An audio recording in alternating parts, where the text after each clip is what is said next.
Hi, welcome to the EagleSix Airsoft video. We're going to be testing this TM Mp5A5 NGRS, and this one has had level 3 build with a Prometheus high torque motor.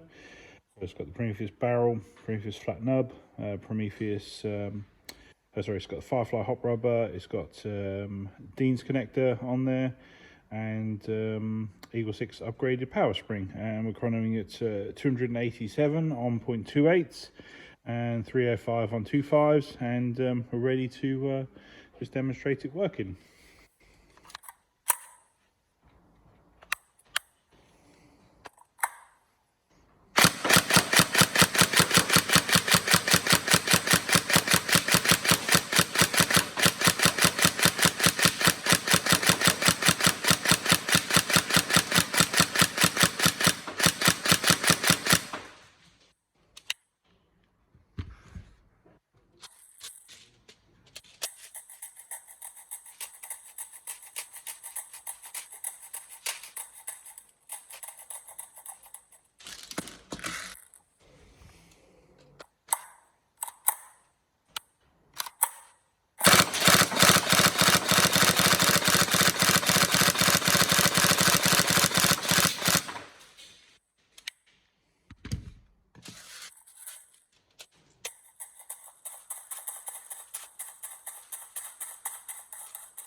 There we go, so it's all tested working. I think it's our last day 5 now in terms of stock, but we've still got lots of the SD6 in stock, obviously both identical guns, just different looks.